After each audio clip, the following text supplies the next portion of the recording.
morning and good afternoon to everyone joining us from across the Commonwealth. My name is Mace Montazar and I am the British Council Global Lead for the Alumni UK program.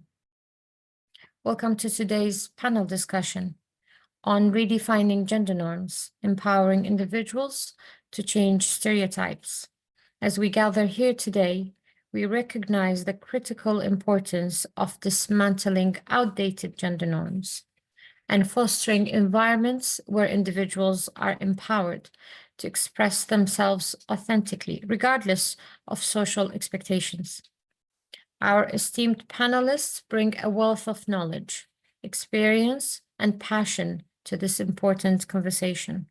Together, they will explore how stereotypes and traditional gender roles limit individual potential and promote inequality, as well as discuss promoting gender equality and fostering inclusivity in all aspects of society. Throughout our discussion, we encourage you to actively engage, ask questions, and share your insights. Please add your questions to the Q&A section because the chat has been deactivated, and the panel will answer your questions at the end or throughout the discussions. I'd like to introduce my colleague Radhika, who will be chairing the session. Radhika has been with British Council for 2 decades. Most recently, she has led global teams in the delivery of anti-racism initiatives and internal change management. She is currently Senior Consultant for Gender Equality in British Council's higher education programs. She is a published author and a passionate advocate of inclusion and climate change action. Welcome, Radhika, and the esteemed panelists to this discussion, and over to you, Radhika. Thank you so much, Maze. Hello, everyone, and welcome to this session. I hope I'm audible to everyone. It is my pleasure, friends, to be able to host this very interesting session, which will look at empowering individuals to challenge stereotypes. I have with me 3 wonderful panelists: Abolaji Mustafa from the Lagos State University of Nigeria, Kaushal Sharma, who's a gender and development consultant with a number of organizations, and I'll let her tell you about her work, and Winfred Nyokabi Kiranga, who's with Nomad IT Kenya. Panelists, audience, a very warm welcome to you, and thank you so much for taking the time to join this session. As you know, this session is focused around the theme of inclusive societies, and this is a great opportunity to explore this theme in greater detail with us today. So without further delay, I'll turn to our panelists, and I'll request you to give us a brief overview of your present work, and also tell us a little bit about your degree, scholarship, and university so that we know about your alumni status. I'll come to you first, Kaushal, if I may. Hi, Bula, everyone.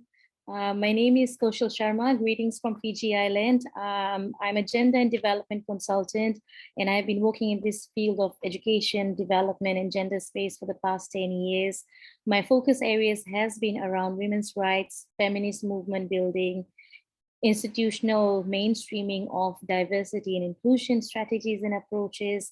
And I was so grateful and blessed to have the opportunity to be a Commonwealth Scholar because it provided me with a sort of diverse range of knowledge, skills, also learnings and lifelong experiences that has enabled me to progress in this field. So I completed my Master of Science in Gender and Development from London School of Economics. And that enabled me to have the opportunity to work with civil society, education institutions, UN Women in my country, in Fiji. And currently, I'm doing a number of projects. One of them is supporting the government of Fiji to develop its first ever national action plan for women's economic empowerment, working on a research on trafficking in persons within the Pacific region, and also providing support in terms of gender equality and social inclusion for certain projects regarding Pacific women and energy. So those are a number of things that I've been able to do because of my experience and learnings that I have from Commonwealth Scholarship opportunity that I had. And I'm grateful to be here to contribute, but also listen and learn from this conversation. Thank you. Thank you, Kaushal. Again, a very warm welcome to you again. Can I come to you now, Abolaji? You're on mute, Abolaji. You are still on mute. Yes, okay. Is that okay now? Yes, okay. Yeah, Abolaji Mustafa. I'm grateful to the Commonwealth Scholarship Scheme. In 2000, I was a scholar at the University of Essex, where my PhD was conducted on gender variation in Nigerian complement behavior. And after my graduation, I went on to focus on gender studies. And in 2013, I was also a fellow of the Commonwealth, worked with Professor Skelton at the University of Birmingham. And I was also a British Academy visiting scholar and researcher at the University of, that is Sheffield Hallam University, where I conducted the research. Well, I was being hosted by Professor Sarah Mills, and I did some work on gender and learning materials. That research produced a book that has that I'm proud of. That's Gender Representation in Learning Materials International Perspective, that was published by Routledge in 2015 and got a lot of citation from that particular text. And at the moment, I'm still working on gender studies in relation to language because I have the sociolinguistic background. At the moment, I'm working on linguistic landscape with respect to gender sensitivity or insensitivity. So I'm happy to be here to listen to other scholars. At the moment, I'm a professor of sociolinguistics and gender studies based in Nigeria here. That's in Lagos State University, which is at the moment the best state university in Nigeria. So happy to be here to learn and to contribute. Again, I thank everyone. Thank you. Thank you, Abolaji, and we are also very happy to have you here. Thank you. I'll come to you now, Winfred, if I may. Good morning, good afternoon. It's afternoon here. I am Kenyan. I Commonwealth Scholar, graduated in 2023 from the University of Birmingham. I did international development, conflict and security with a focus. My interest is in climate change instigated conflict incidences. So my thesis looked at water diplomacy and what the environmental changes here, because I come from a very dry area, how that affects, how that brings up conflict and how gender comes into that. So I have a long history in education, have over a decade. I come from an educational background, and having worked in areas that had issues again of conflict, security. So you find that gender comes into play. And in this case, we're speaking about women when it comes to security issues. However, having come from Kenya, where we have quite an aggressive movement, an aggressive feminist movement, where the one-third gender role in parliament was effected. So for every parliamentary seat, a third of that has to be a woman holding it. It's interesting that now we are kind of going, in some counties, gender now refers to men, where there are more women in parliament than in some counties, not all of them. So my interest at the moment is in water diplomacy and conflict, and how basically women can help mitigate conflict in some of those areas that comes up from the dry seasons when they come in. Right. Thank you so much. And needless to say, we at British Council are so proud of our alumni and all that you have achieved. Let's begin. And I'll come to you first, Abolaji, if I may. In your view, how can higher education institutions, such as the Lagos State University, actively promote and support gender diversity and inclusion on campus? Yeah, to respond to that, I have three major areas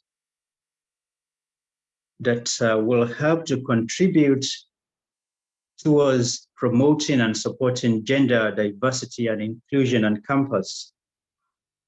One, there must be a gender policy. That is very, very important. A document spelling out gender rights of both men and women on our campuses. Now, it's not just a gender policy that is powerful on paper, but rather a gender policy that is also powerful in practice, because it is one thing to have gender policy documented and then kept somewhere without implementing what we have in the gender policy. Many universities, or some universities in Nigeria, they have gender policy, which is in consonance to the 2006 National Gender Policy of Nigeria. And some institutions, some universities in Nigeria, they have a document that you can access online. And you also have the paperwork spelling out the gender policy of each institution. So that's the first thing to do, because a document to run with must be available for the community within the campus. The second point to note, it has to do with education. The people on the campus must be educated on the gender rights of men and women within the campus. Now, by education is meant that, one, gender should be built into the curriculum of every university. How individual university will handle that is left to the university, but the point is it must be in the curriculum. At the University of Ibadan, which is the premier university in Nigeria, elements of gender has been built into their general courses. For example, in Nigeria and in some African countries, we have what we refer to as general studies, which every student, every undergrad must take and pass. So, for example, in one of the GST courses at the University of Ibadan, gender is introduced into one of the courses. So people must be educated on the gender rights of men and women on the campus. Aside from that, there could be and there should be regular programs set to educate not just the students, but staff on the gender rights of men and women on the campus. In fact, those who are key leaders on the campuses, from the top, the vice chancellor, to the least non-academic staff, should be made to know what gender rights of men and women should be. Because many of the people at the top, they have these gender stereotypes, and it will take educating them or reorientating them before they can begin to implement gender rights of individuals. So I've talked about one, a workable gender policy, education, building it into the curriculum. Then the third one is what UNESCO has recommended, SDG goals, having a safe space that is gender sensitive on campus.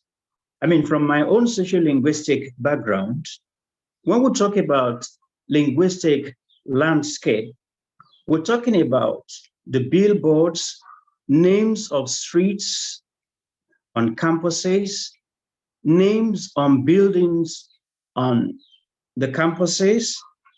We want to see and make sure that it's gender sensitive. For example, I presented a seminar some time ago, and I have a paper, a follow-up paper on that, where almost all the street names on a particular campus here in Nigeria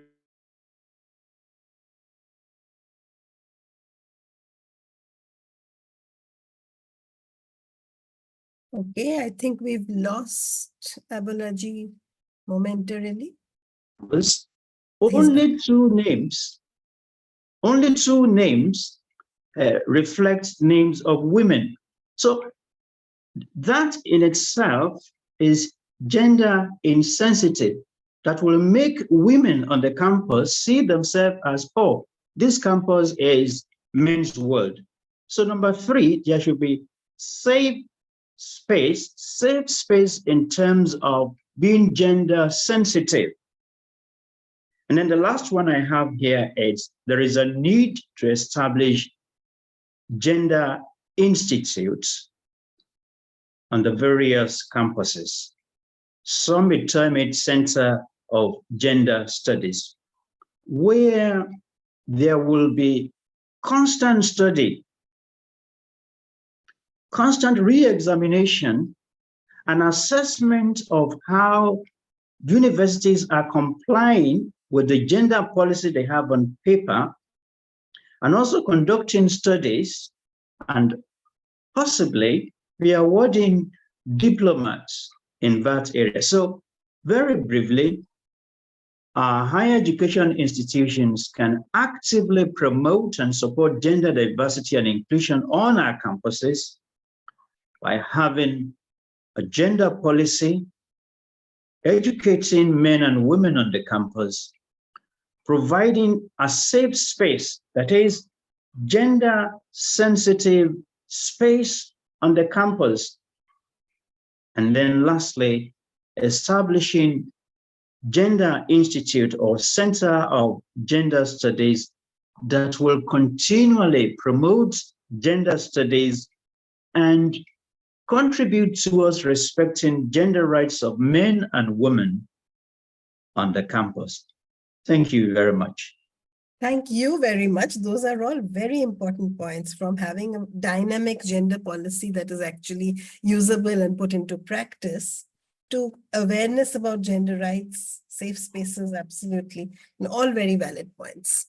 May I come to you now, Kaushal? Would you like to add to that?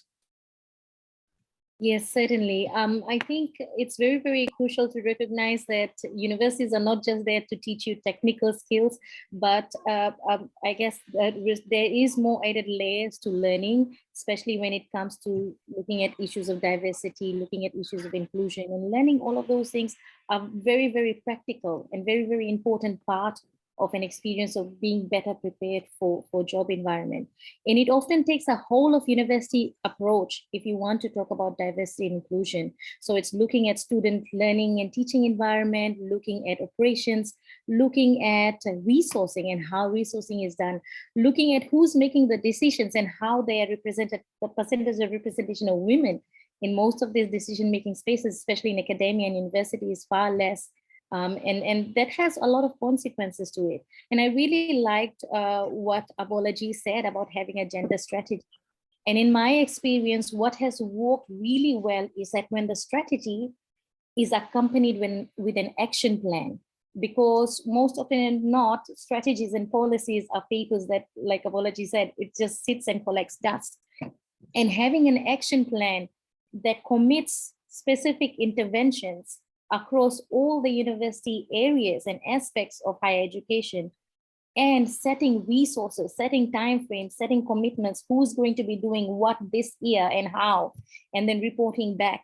That kind of commitment can be really concrete steps in moving forward, rather than having, ad hoc approaches that are based on allies and advocates that want to do bits and pieces of diversity and inclusion work here and there. And I think that needs to be a very strategic, directed, concrete ways of doing diversity and inclusion work within institutions. And that's an institutional mainstreaming perspective that needs to be added. Thank you. Again, I couldn't agree more, an action plan that is tied to a gender policy. And along with that, we would actually recommend a risk management plan as well, which goes hand in hand, which needs to be updated regularly, which is a dynamic document. But anyway, more on that later. Can I come to you, Winfred? Would you like to add anything to what Abulaji and Kaushal have already said? Basically, what I'm going the direction of Kaushal about having an action plan. And actually, the action plan is not just paper, but points that we can see what's being done, because we are quite good at making policy documents. We are very good at having action plans. We are very good at ticking the boxes. So this document has the timeline, but we actually do that, because I've noticed that, again, like when I did my introduction, we have a country where one county, the one gender rule now is the men. We have more women in that cabinet than we have the men. But the question is, are these women actually passing legislation that is listened to, and do they manage to get listened to? So when you come to this higher institution, you come into this college, or you come into this university, and you're finding top management are the women in this case. But the question is, does that trickle down to the students? Do we have an action plan where the students feel, yes, we have 3/4 are women, but are my issues handled as a woman in that case? So should a student, practical example, should a student get pregnant during their studies, how are they handled? Because then at that moment, we are inclusive in that space. We have the policy document, and there's an action plan on how we're supporting the students in that thing. Again, I couldn't agree more. Very, very valid points. Let's move on in the interest of time. Kaushal, I'll come to you to start off the second point of discussion. We've touched on how the institution can be gender sensitive. Now let's talk a little bit about the role that student-led organizations and maybe advocacy groups can play in challenging gender stereotypes and promoting inclusivity on campus. Thank you. I think student bodies and organizations have such a vital role to play, because like I mentioned, beyond the lecture space or beyond the tutorial spaces, there's a lot more things to learn, and student bodies have the potential to provide that kind of enriching experiences. And I think there's certain ways in which this can be done. One is that's very important is representation. What I found from my own experience of looking at student bodies and the configuration is that a student body needs to be representative of the cohort of diversity of students in the campus. And most often than not, student bodies form like these cliques that do not really represent the priorities and agendas of the whole group. And most often of those marginalized groups are not really represented. Their voices, needs are not even heard. So representation starts with that, how the body, who is in the student body, and what are the agendas and motivations, and what are the things that they're doing. And that's very, very crucial part of diversity and inclusion, to ensure that there are women's, there are specific, if there is a need for specific advocacy groups, let's say LGBTQI network to support LGBTQI students within the campuses, that's important. If there's a need to support a particular kind of community that has specific needs and specific vulnerabilities, that needs to be done. So that's one. Second is accountability. I think most often the student bodies, their roles become diluted to hosting events here and there. And the accountability mechanism often gets missing in this agenda. So it's very important to go back and remember your roots in terms of you are accountable to the community of students that you're representing and their issues and needs, and taking that forward, fighting for it, advocating for it, getting more visibility around the issues on the campus. If you have accessibility problem in the campus, putting in a proper submission to your decision makers, whoever there is, advocating for those rights and needs are very important part. I think that the role of student bodies in play. The other thing is inclusive activities. Some activities can be very, very hard spaces. Sometimes I found that There are certain activities organized in such a way that can be actually more exclusionary than inclusive. So creating opportunities for students of diverse backgrounds to engage and interact, that's part of learning experiences. That's part of enriching students' learning and perspectives and worldviews. And I think that's very, very important role of universities to play in that, because these students go back into the workplaces, into the societies, and the kind of values and world beliefs and worldviews that they take to these different spaces is so important. So this could be a really important opportunity to build on those kind of values with the students. And the last thing I think that's very, very important is the network and the support system that student bodies can provide.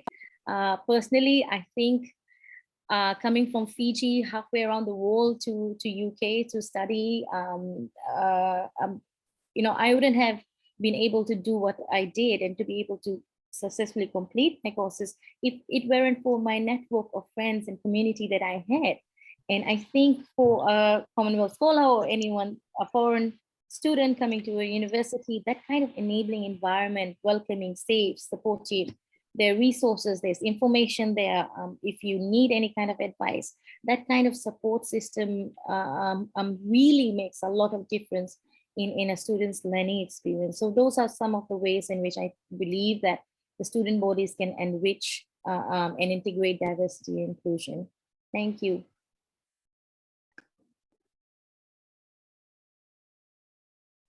Sorry, can you hear me? Yeah, thank you. And, it was interesting. As you spoke, I was just thinking, whether it's an institution, a university or a, corporate house or, a cultural relations organization, at the end of the day, it's about having voices at the table. I mean, a person who is differently abled is best placed to talk about the barriers, the challenges they face, as also the opportunities they would like to access and how to access it. Similarly, with gender also, people of different genders and identities need to be at that table to be able to, speak out for their respective communities, as it were. And their student bodies would play such a big role. Would you, Abulaji, what do you think? How else can we, define roles for student-led organizations? I mean, to challenge gender stereotypes and promote inclusivity on campus, the student-led organizations and advocacy groups have roles to play.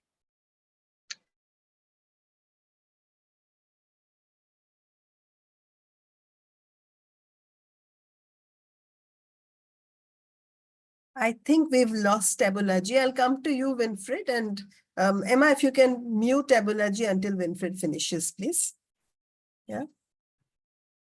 Oh, Yeah. so yeah, student bodies and inclusivity. And in as much as we're just focusing on the higher education and how they can promote that, this will, of course, trickle down to when they go to corporate. So whatever skills we're going to give them, and these are the what we're calling the soft skills.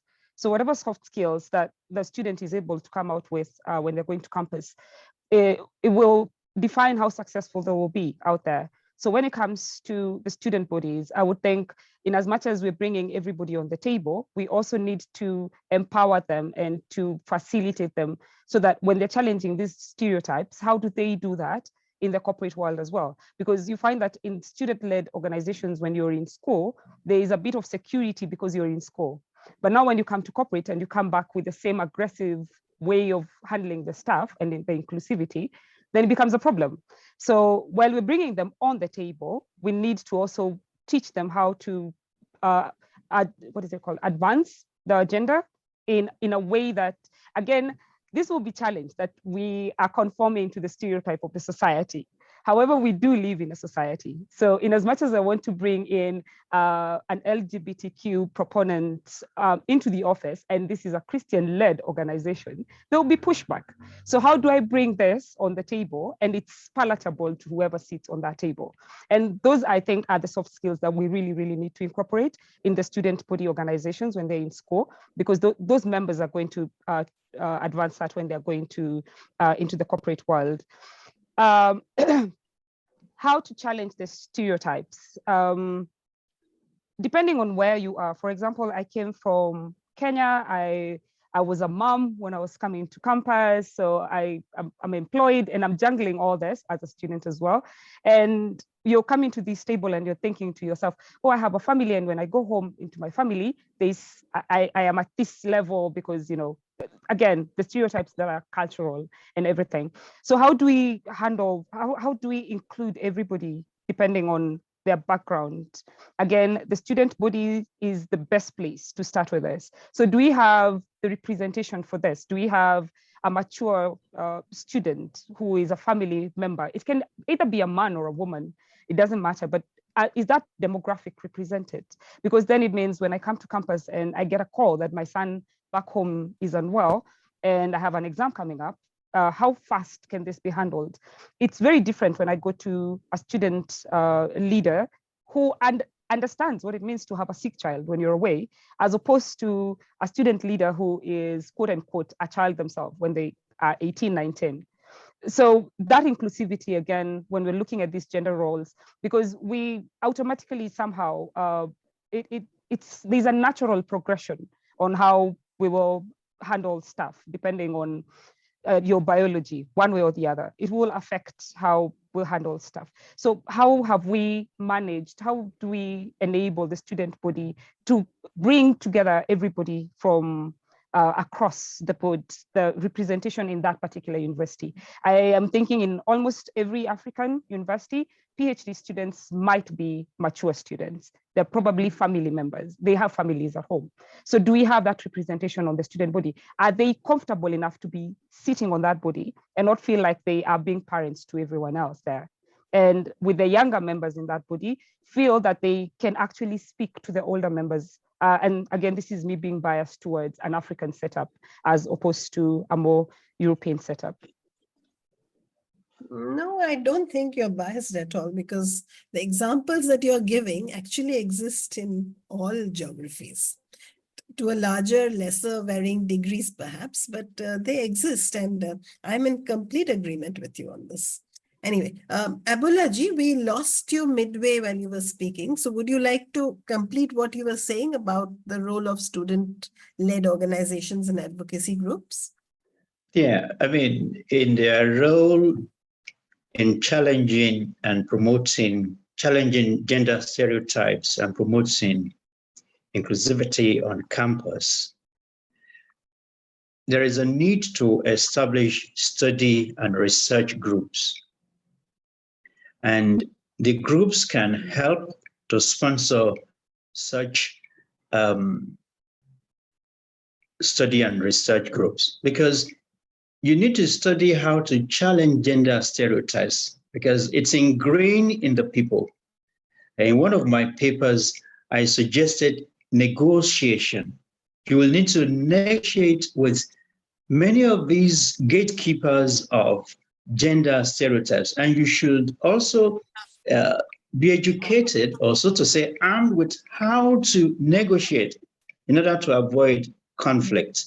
I also think that advocacy groups can support students by supplying pamphlets, papers that will, in a very subtle way, challenge those gender stereotypes. And of course, they can also collaborate with student-led organizations to organize seminars, workshops during their orientation program, matriculation, that will help educate the students and also empower the students, because these students will go back to the larger society, empower them, educate them on how to challenge the gender stereotypes that we have. And in addition, they can also create online groups social handles where they will debate and engage people within the society.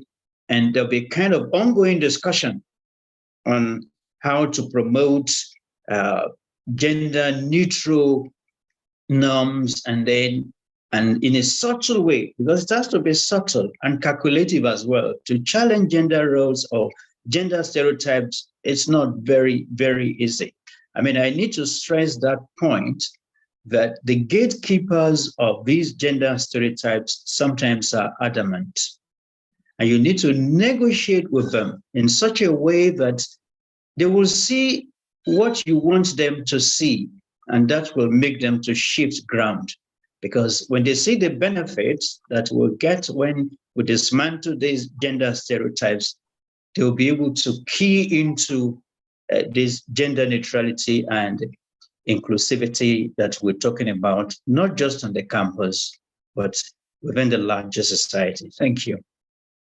Thank you. Thank you. And yes, I think negotiation is a very key word in this, because as Winfred was saying, as members of student bodies move out of their institutions and move forward into their careers, they will have to learn, in institutions actually, how to negotiate for their rights. Whether it is gender rights or anything else, being aggressive and being, forceful doesn't always work. So it's one way of, it's like kind of cutting their teeth in the student body, or negotiating and sort of learning how to deal with different types of gatekeepers in society. Very valid. All right, I'm going to come back to you, Winfred, with, we've looked at HEIs and how they can create their policies and build awareness. We've looked at how they can engage with the students through student bodies and organizations. Now let's talk a little bit about how these HEIs can collaborate with external organizations and other, satellite partnerships, community partners, parents, other groups, to further empower individuals to, I'm using the word challenge, but I'm now thinking we should use the word negotiate, gender stereotypes and norms. Yeah, negotiate and gatekeepers. I think those should be the buzzwords that we're using when it comes to gender stereotypes. So like Abulaji is saying, we have these gatekeepers, and the role of the higher education institutions when you're dealing with your students coming back into society. Again, I'm going to keep using these words, the gatekeepers, how are we challenging them? So I would think, in my opinion, I think the best way that the higher education institutions would best get to advance the agenda on challenging, negotiating, we said we use the word negotiating the gender stereotypes, is when you have these student leaders. Again, it's much easier starting with the student leaders that hopefully it's an annual election where we change this, we change the leaders and we change the members of the council of the student leaders. How are we as higher education members bringing them into the corporate world, and how are we putting them out there, and which institutions are we partnering with? So for example, if I came from the University of Birmingham, there is this, you have the, what is it called? Freshers Week. And you have all these other institutions that are coming to partner in here.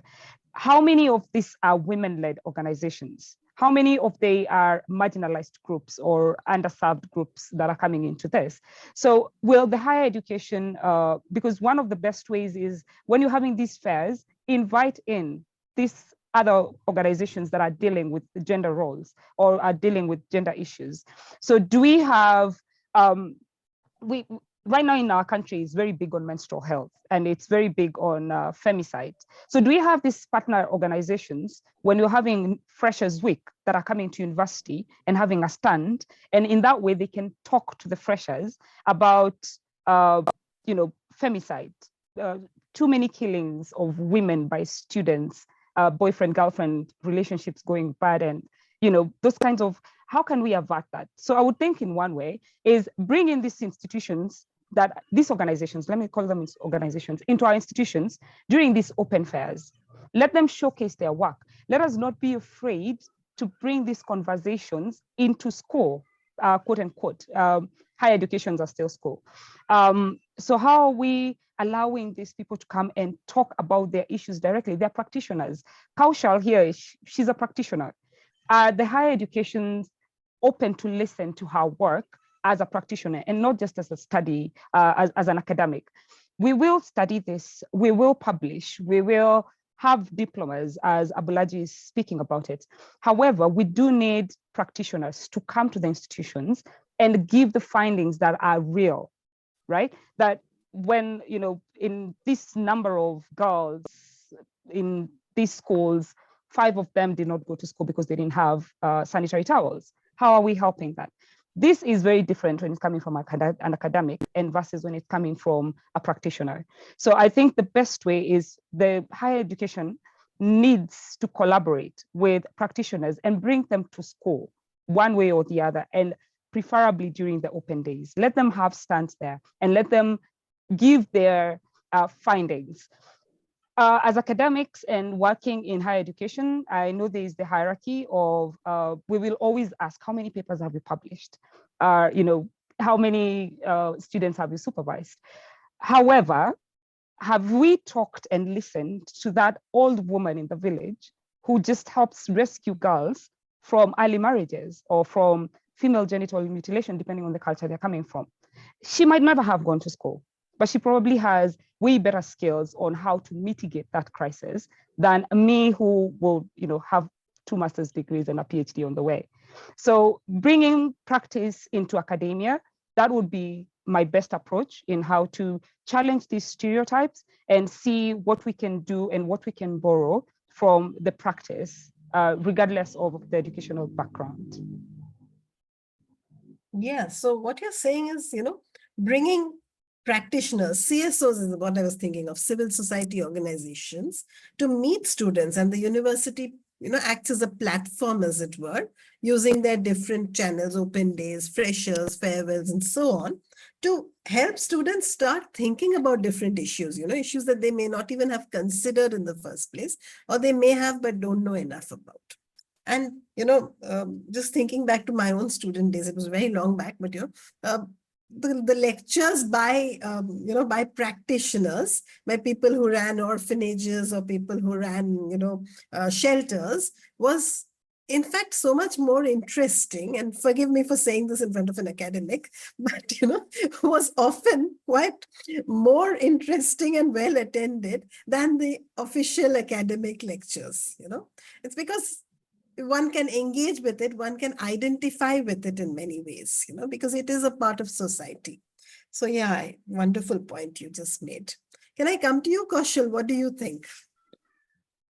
Hi, I definitely agree with Winfred, and I like the idea of, when she talked about practitioners and that enriching the students' experiences.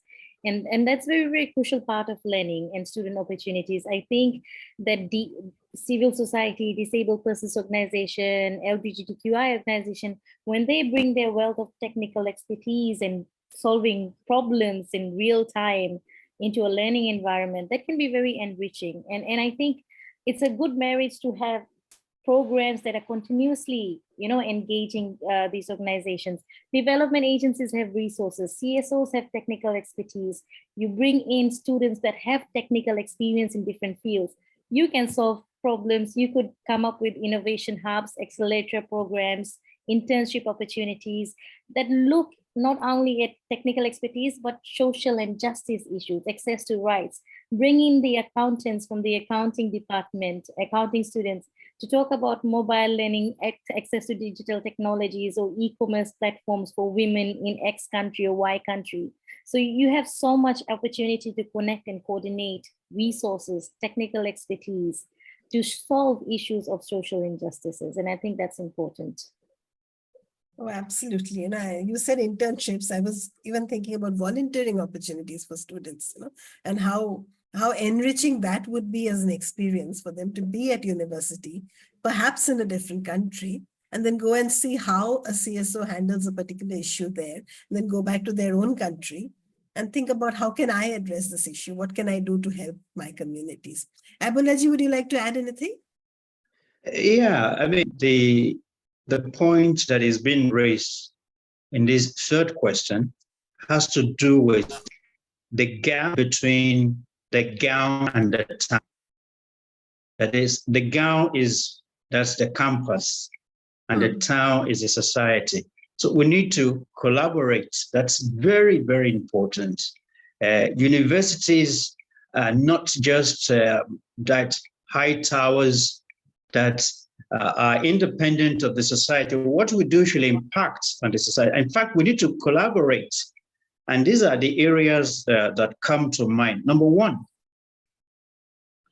community partners and external organizations can offer scholarship to women, for example, in engineering, and men in nursing.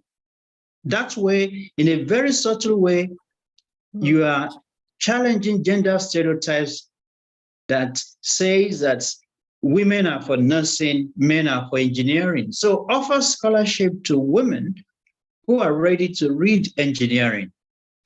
And two, there should be what we refer to as affirmative actions. Affirmative actions, for example, if we don't have enough women being admitted to read engineering, if the cutoff point, the minimum score is 200, and then the cutoff point to read engineering that year is 250. But if the minimum has been satisfied, you can have a kind of a quota for women to read engineering. So that's a kind of affirmative action. So number one, offer scholarships. Two, have mentorship programs.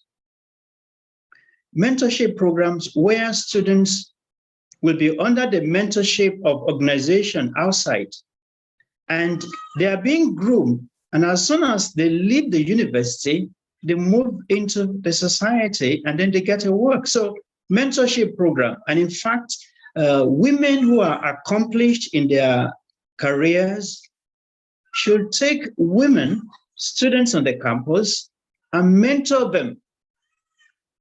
And men too should engage. Now, the mentorship program should not just be within the campus. No, organizations, community leaders or partners can actually have planned mentorship program. The third one is recruitment, which is very, very important. That organizations and community partners do not need to wait until these students finish their program. There should be a regular program on the campus organized by community partners, institutions outside for this. And these external organizations will be grooming the student from their first year. And by the time they finish, they will just run a kind of test. Maybe they've had about 50 under the scheme. And then they will run a test. And maybe they need just 10. And they make sure that if they are picking 10, 5 men, 5 women. That in a subtle way, you are challenging stereotypes and you are bringing collaboration, which is very, very important. The other one is organize work-study program. There are women out there who are ready to come to the campus and read, but they are looking at, how do I cope? My husband is working, there is home front, but if there's a little work that the woman can get and bring in some money, so there should be these work-study programs that community partners, external organizations can arrange with the university. Sorry, not to take your time, there should be counseling units also, very, very important. Experts from organization outside will collaborate with experts who are into psychology, guidance, and counseling, and they will be collaborating together to offer both academic counseling and then professional counseling. That way, we will be in one way or the other contributing towards, we've been told not to use the word challenge, negotiate with these key people, and then we can, so to say, dismantle these gender stereotypes that are barriers to development in the development. And of course, gender stereotypes also hinder national development. Thank you very much. Thank you. There's two words I'm going to take away. One is negotiation from this webinar, and the other is the Gao and Tao, which I really like, you know. So thank you for that. And I think the points you make segue very seamlessly into what Winfred and Kaushal actually said, you know, about engaging with organizations from the beginning of student life right to the end through all of these innovative ways of doing things, you know, not just engaging once for a lecture, but sort of bringing them on for internships, volunteering, scholarships, as you said, mentoring them, maybe giving them some kind of incentive to work with them over the weekends or something. And as you said, maybe, you know, test them throughout their student career if they are willing and interested. You know, and at the end of it, they are skilled in two things. Now, they have a degree and they have, you know, an understanding of one other area, which is more social in nature. Wonderful ideas. If only we always had the, you know, the resources and the permissions to implement these wonderful ideas. But anyway, I'll pause here for a minute just to address the audience and say that audience, if you would like to ask our panelists any questions, please put them in the Q&A section and I will ask them on your behalf. You can do this at any time. We'll take 10 minutes or 5 minutes at the end of the session to ask any questions that are there at that time. But if you want to do it now also, please feel free to put them in. I'm looking at the Q&A section. All right. So let's move on to another area of discussion here.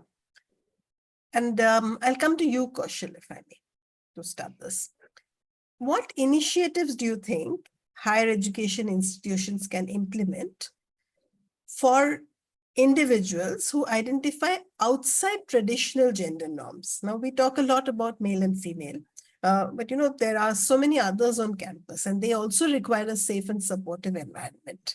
What do you think can be done over and above what we've already discussed? And I think that links into the conversation we had in this previous question in terms of engagement with CSOs and other entities, because I feel like LGBTQI plus organizations, organizations that work with gender diverse individuals would be very best placed to be able to provide that guidance and expertise to higher education institutions and how they can promote and support people from diverse backgrounds. I think at the heart of it, it's all about, you know, whether those that are outside the traditional gender norms, are they being accepted? Do they feel safe? Do they feel respected? Do they feel acknowledged? Basically, you know, just doing a litmus test around campus to see what the conversation in the spaces are like, because there's so many added layers of issues that needs to be addressed when it comes to the LGBTQI community. So those organizations can provide the information and the resources and access to the right people to provide that kind of guidance. That's very, very important. The second thing is having a pride network within your educational institution can be very powerful and very impactful, especially for marginalized groups. So they have their voice. They're able to raise their issues and represent their issues. They're able to create an environment where they can reach out and support each other, whether it be mental health, whether it be in terms of getting skills. I think one of the things that we talk about is job-ready skills, but also recognizing that different groups, women, LGBTQI individuals, they face so many different kind of barriers and challenges when it comes to meeting those, addressing that in the workforce. So preparing them for that kind of environment, like you said, negotiating power dynamics, navigating through workplaces or situations and scenarios where you do not feel safe. I think preparedness in that kind and having a network that can do that would be very, very useful. At the end of the day, it's about how the university creates an enabling environment for all students, including those, you know, so that they don't have to think about, okay, I can't book for a tutorial at 8 p.m. because I think the campus would be unsafe for me to walk across to my tutorial book. It could be a simple thing as that, you know, if any kind of student is able to be confident and be feeling safe and acknowledged in university space, then higher education institutions are doing their job. Thank you. Very true. And, you know, if they learn that lesson in the university, they go on to implement those lessons as people in the, in the corporate world or even on the home front. I remember as a very young office worker, maybe 18 or 19, I would have to work late and then walk down a very unsafe street while, going to the underground at that time. And I would be so worried because, nobody taught me in college how to deal with these situations. So it gave me the opportunity to, create a group to speak up and discuss and so on. But eventually I did, kind of set up a group of women who, who work late and who have to go together, and we all would walk together. It did come about, but it would have been so much nicer and easier if there had been some lessons early on, in university. Anyway, what do you think, Winfred? Any thoughts from your perspective? I'm in agreement about everybody feeling safe about it. There's some caution I think I would like to bring to the front. And I like that Abolaji is bringing it ahead. When we refer to gender, there is a misconception most of the times that we're talking about women. Half the time. And I have seen this in our community over and over, that the girl child the focus has been on the girl child since the 90s. And now we've kind of lost the boys. And there needs to be a balance.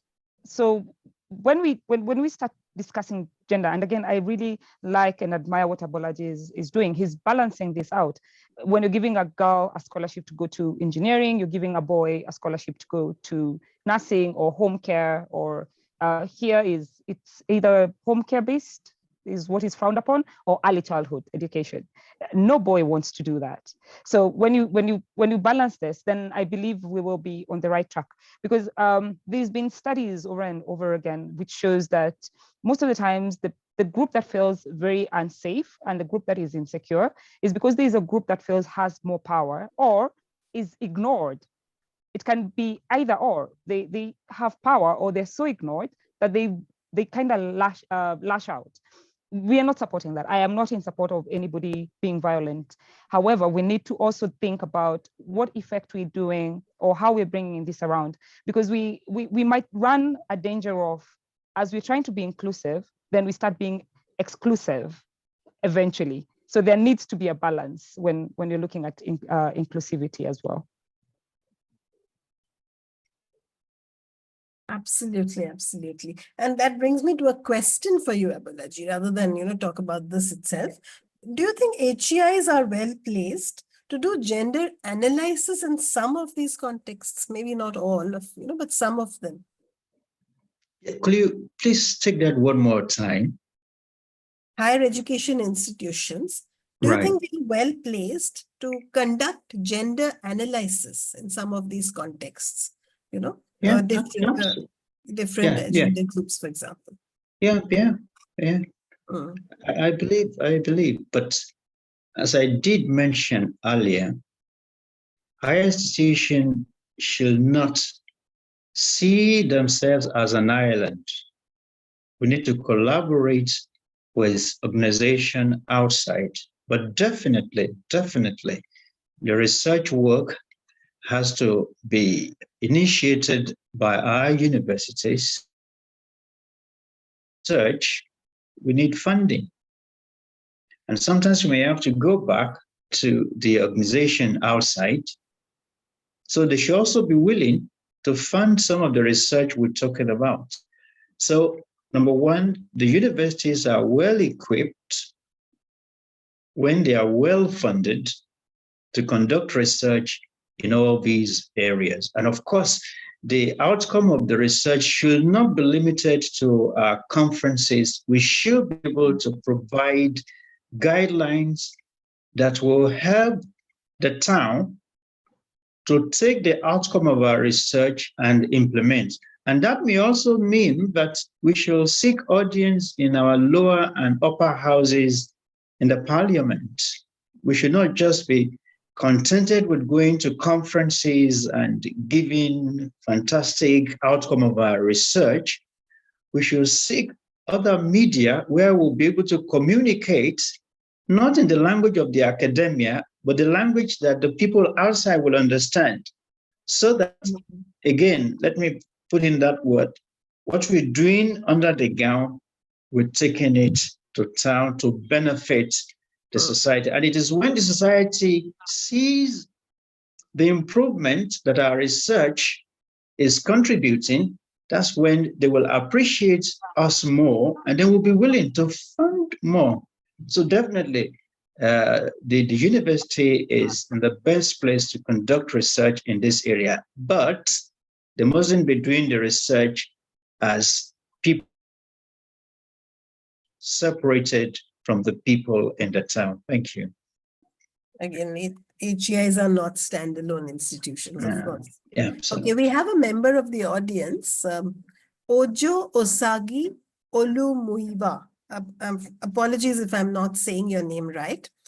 He has an observation, not a question. They say gender sensitivity should start from the nursery and primary level of every individual, because this will help to create early awareness. Yes, of course, that is understood. But what do you say, Kaushal,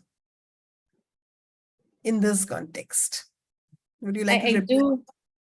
Yes, I do agree. I think that it depends on the society and the cultural context. Sometimes it's if you grow up in a very traditional, rigid family structure environment, you are socialized into a role that you play as a woman or a girl child or a boy child, and there's no idea of questioning this. And I think for me in particular, I grew up in a small farming community, of sugarcane farming community, and the perception of, you know, what it means to be a girl, what it means to be a woman was very, very ingrained with the way we were taught at home. Even in primary school and secondary school, the structures were very patriarchal, very layered with what your role should be as a woman or a girl.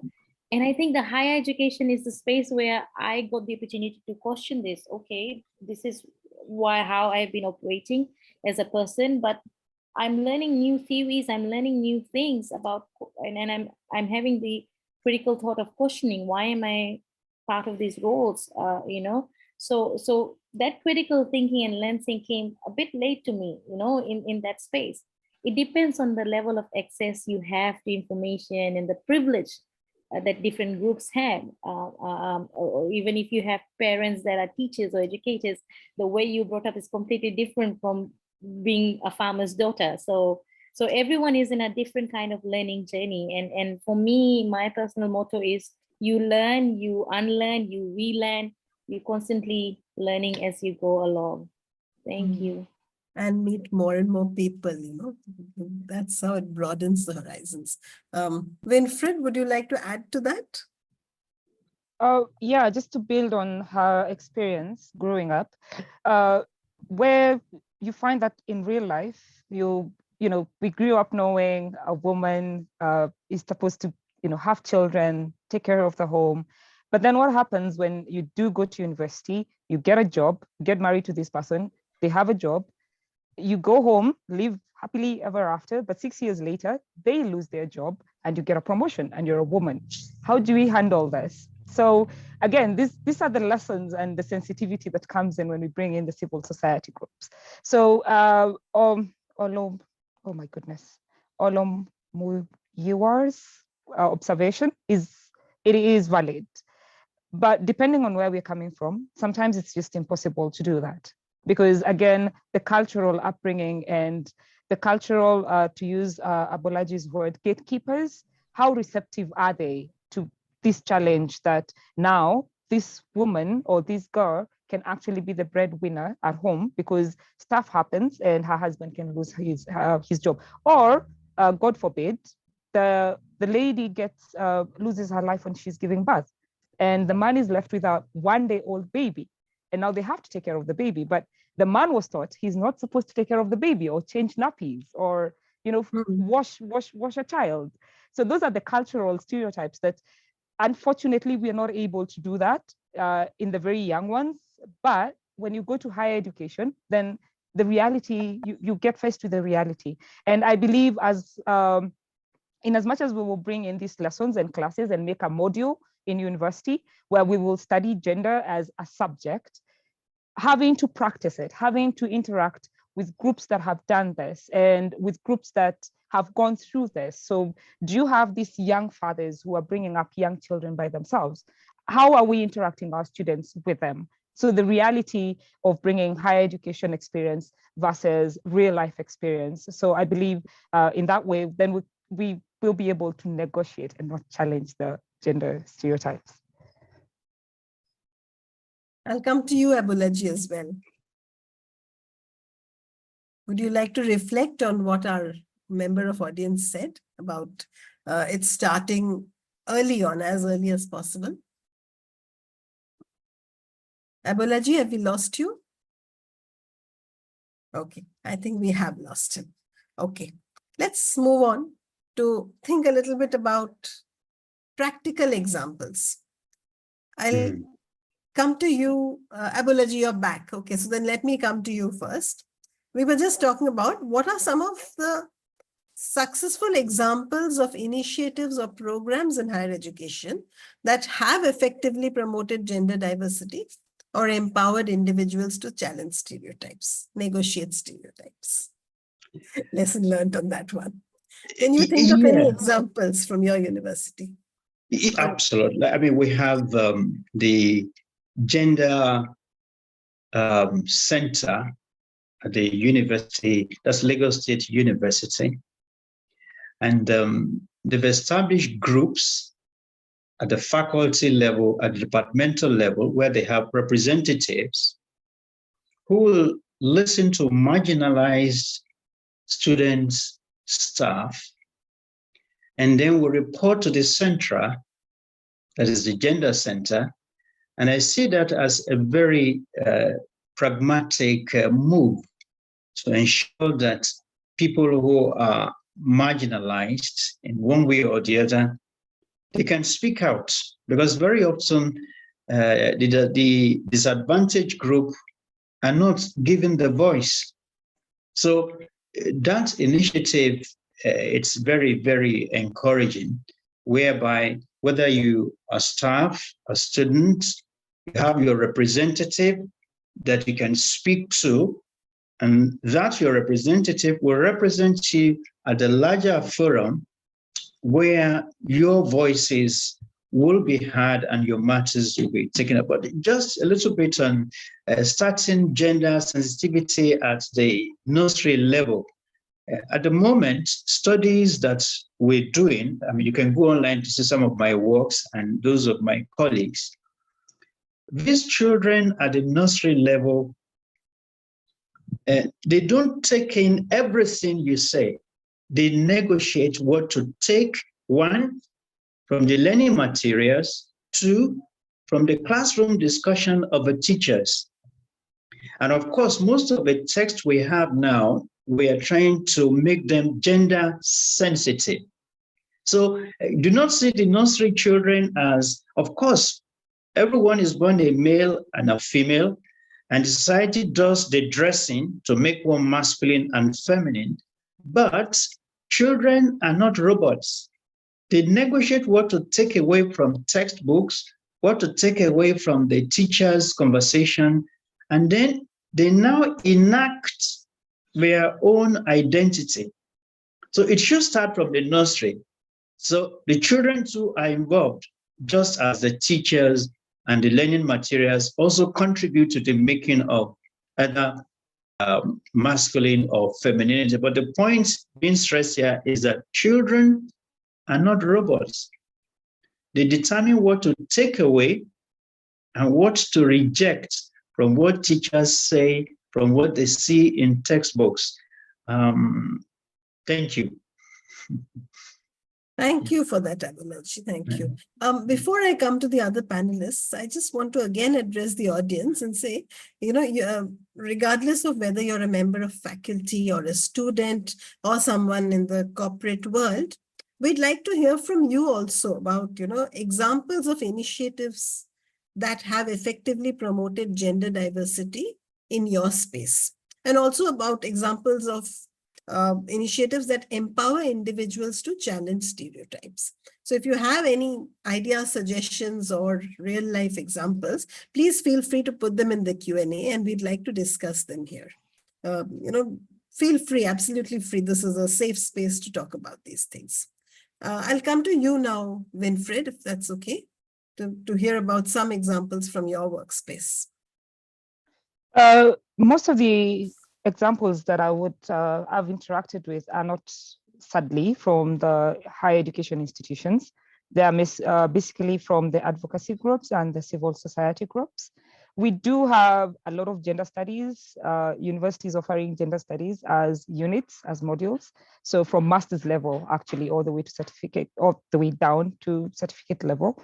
But the universities themselves have not done advocacy work on this. However, we have successful stories from civil society groups. One very notable one is called Inwadada. Was started by a female journalist. So her own personal story led her to doing that. And because she was in the space that she had access to the decision makers and the policy makers, having been an investigative journalist, being a media personality, she has done some amazing work. And there's a lot of new policy documents that are coming up and being adopted. The judiciary just signed something about gender. So there's a lot of work being done by the civil society that I am aware of. There could be something universities are doing that I am not aware of course, on that. Thank you. Thank you so much. I'll come to you, Kaushal, now. Same answers, same questions. Sorry. Thank you. I think I can share examples of some of the ways in which the Australia Pacific Training Coalition has embedded gender in its work. This is a technical vocational training institution, and some of the ways that it helped is, one is supporting a women in trades network.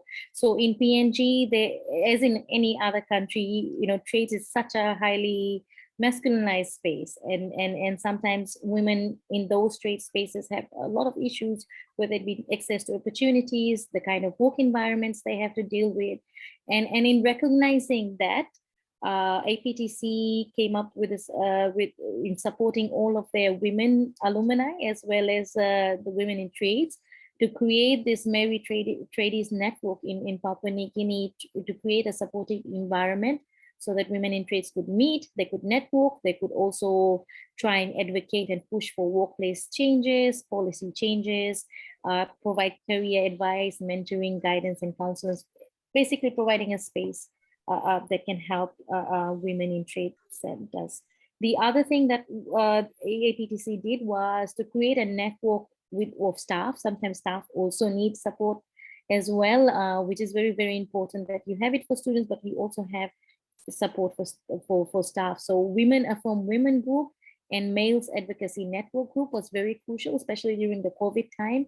That provided avenues and opportunity to discuss about mental health, gender-based violence, masculinity, or any other areas of or aspects of work that were affecting the staff in particular. So creating that kind of space was very important. The other things they did was to engage a local CSO to come and gender sensitize training for their staff and students, to know what the sexual harassment stands for, what does workplace culture and enabling environment looks like, talking about power, talking about privilege, talking about norms. So that was very, very important.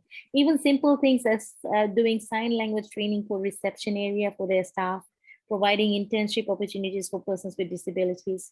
So those, all of the actions that I've mentioned actually are part of their gender strategy and action plan, because they had targeted actions that were based on their analysis of where the gaps are, where the barriers are, which groups are most affected and how, and what can the organization do to be able to support access to those particular groups.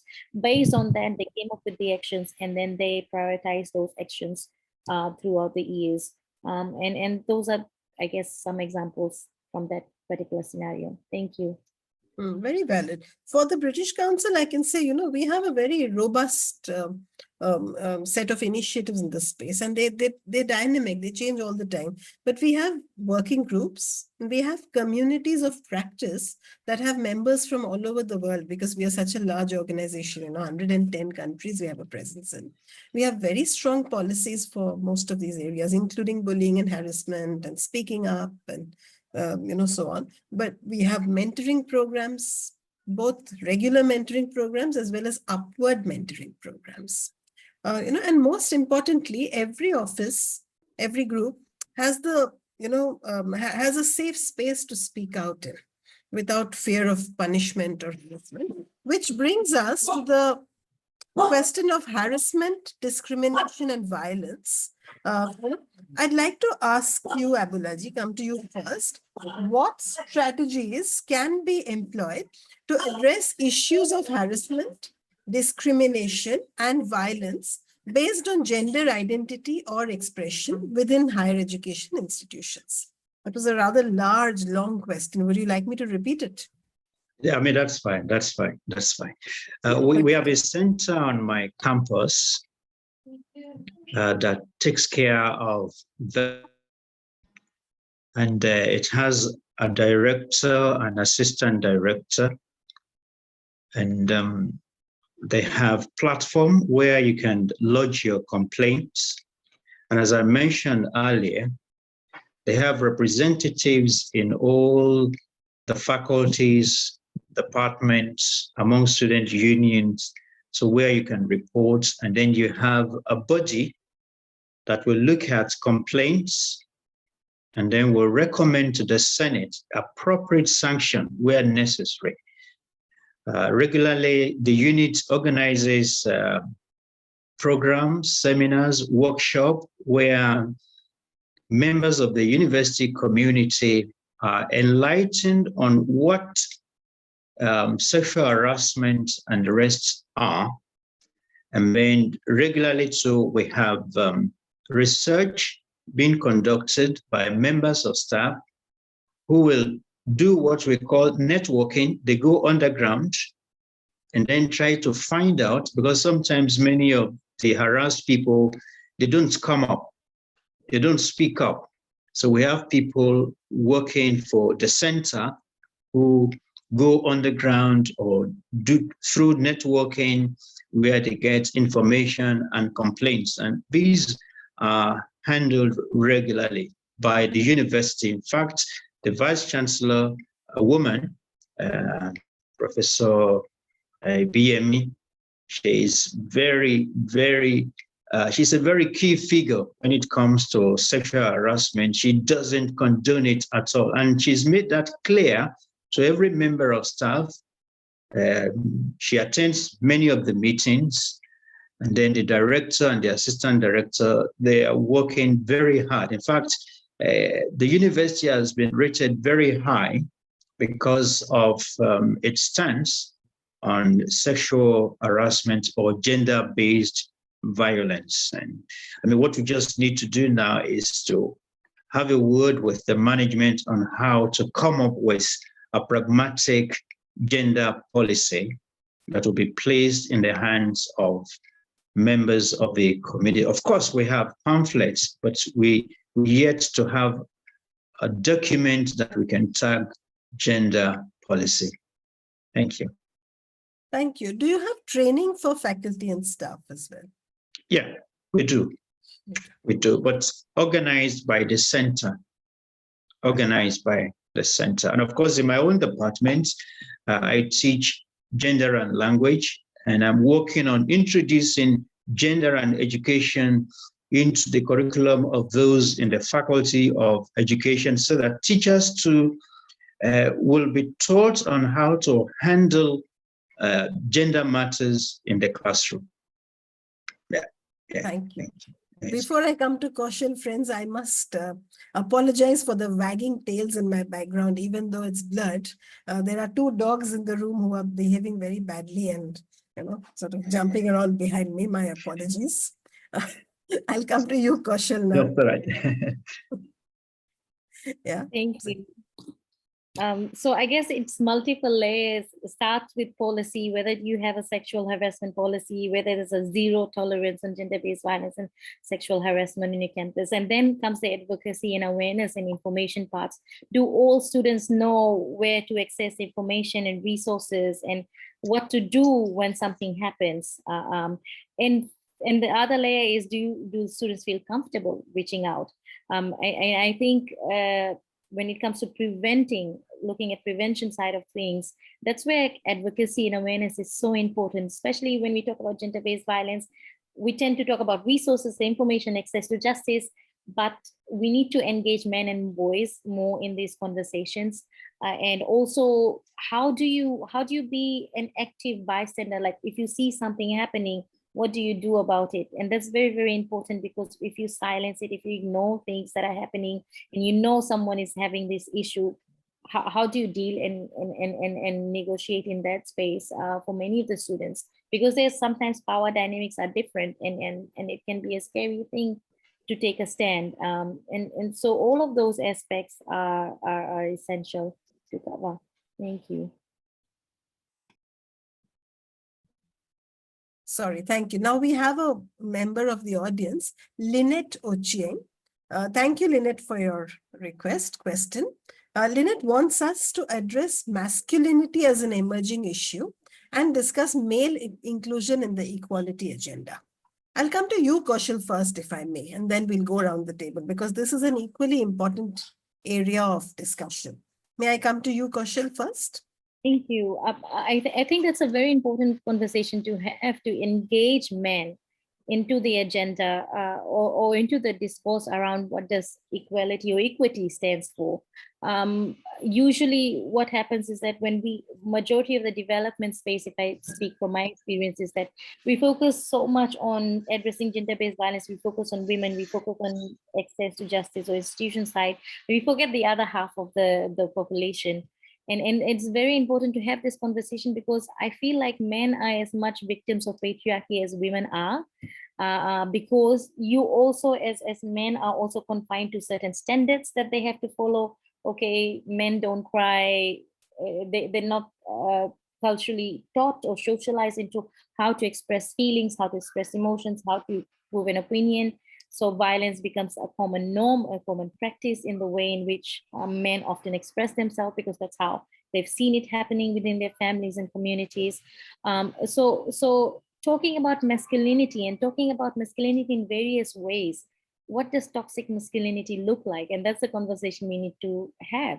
And what does it mean to have masculinity that is more, I guess, for the lack of better term, like what does that look like when we talk about inclusiveness, when we talk about respect and inclusion for everyone?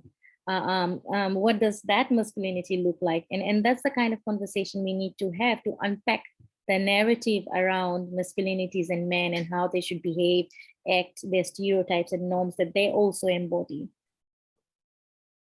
Thank you.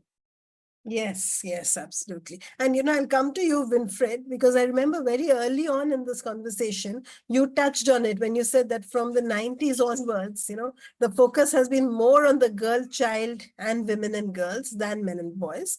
Although that's changing now, I believe, at least, But what is your view? I am supporting what Kaushal is saying, because what we found is we focus so much on the girls, precisely in our country space, and the boy was left behind. And now the boy is a victim of space. So the boy does not have a woman or a girl in the same age who is not receiving free care in school, who is not receiving free education, who is getting all these goodies, while the boy at 10 years just looks and, the system comes home with shoes, sanitary towels, clothes, has free education. But him, just because he's a boy, he's told, what, men, your providers, you give security, figure it out your way. And so we've brought up this generation of males who are bitter, for lack of a better word, and are vengeful. And I think we've actually seen an increase in violence against women in my country in the last 5 years than before that age group of the 90s got to be in the corporate setting. And there's been lots of talk and studies that, this is stemming from that. So this boy was, like, you're a boy, you're a man, you can figure it out, you're strong, you don't cry. There's nothing a man can handle. But again, the world has changed. So this conversation really needs to come. So when you're talking about toxic masculinity, what actually is toxic masculinity? Speaking from a woman's side, is it when the man says he cannot change a nappy? Or is it when the man says, we will come from traffic jam, 3 hours in traffic, both of us, but then I have to go and make a cup of tea? Is that the toxic masculinity? Because this when we are unpacking this, these are the questions we need to bring on the table. Which side are we debating from, and what are we bringing? What are these stereotypes that we're bringing on the table? Why would I not let my brother go and fix me a cup of tea while I sit down when my mother is sitting there, because she will lose her mind, so how are we unpacking this? How are we bringing this conversation on the table and ensuring that both sides? I'm a mother of a boy, and I was telling my friends the other day, I'm very scared for my sons because they're being made to pay for sins of their great-grandfathers by the girls of the age, and every time I hear these conversations, I'm like, I have a boy, I have a son. Like, I don't want that conversation to go down that road, because when all is said and done, this is my child. And he did nothing wrong. All he did was be a boy. But now he's paying for, all the sins of the great-grandfathers. So they need to be brought on the table. We need to see how we include everyone and how we're going to ensure that there's a balance. Again, it might not be possible to bring a balance, but everybody needs to be on the table. Yeah, I mean, leave no one behind has to be looked at even more literally than we have done so far.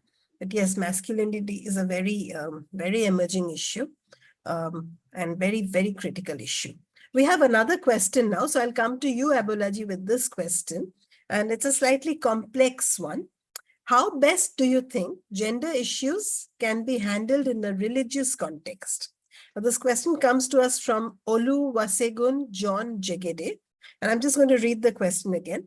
How best do you think gender issues can be handled in a religion context in a situation whereby some religious extremists discriminate against a particular gender, which can lead to crisis on campus? I'll come to you, Abulaji. Yes. Please, one more time, but my network is not very supportive now. Okay, just let me have the question again, please. Right. So he's asking, how can gender issues be handled in a religious context? And he's particularly talking about when discrimination against one gender happens on the grounds of religion. So maybe the hijab issue comes to mind immediately. Is that what you meant, Oluwasegun? I'm not sure, but I think something like that is what he's saying. Yeah, absolutely. The first thing to understand is that within the religious circle, certain groups have misinterpreted their sacred books to favor the men, so to say.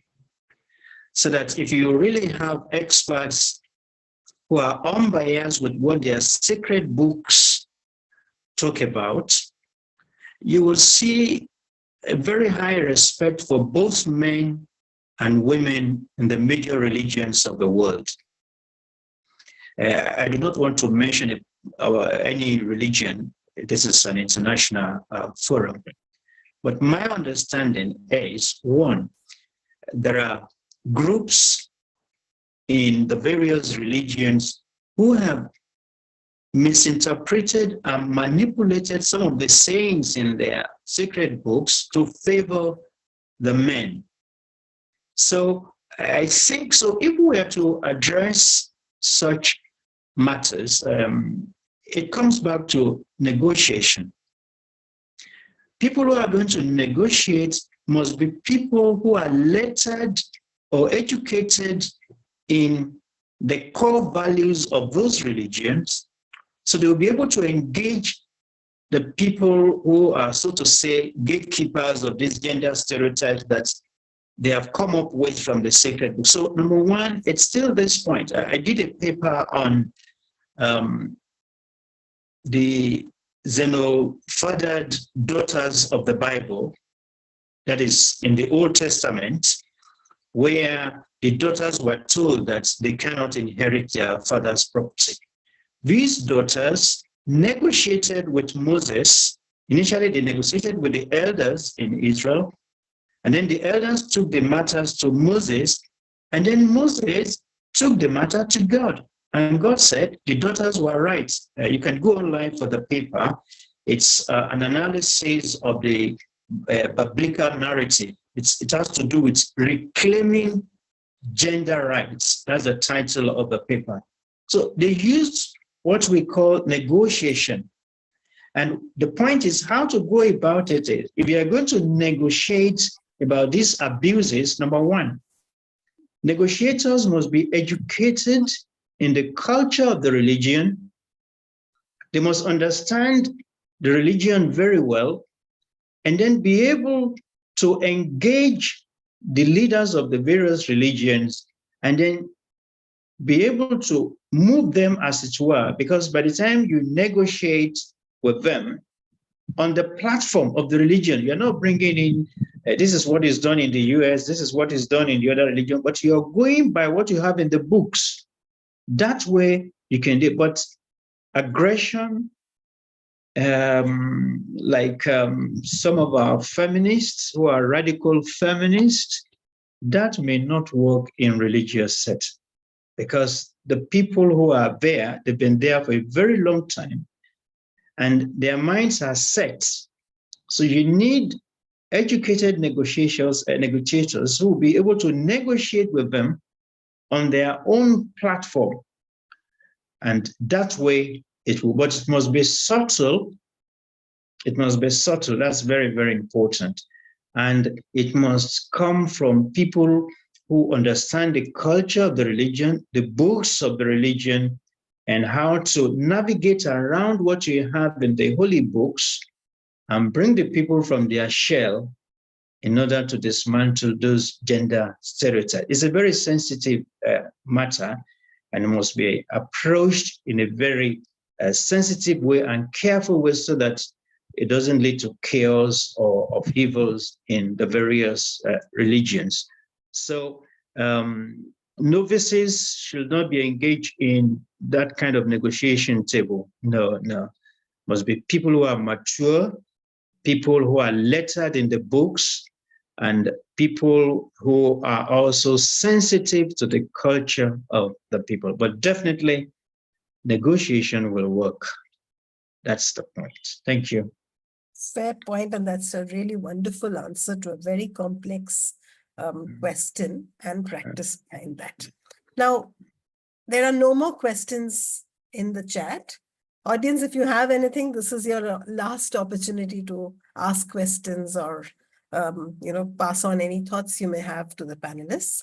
If not, I'm going to call this to a close. It's been a wonderful session, fascinating.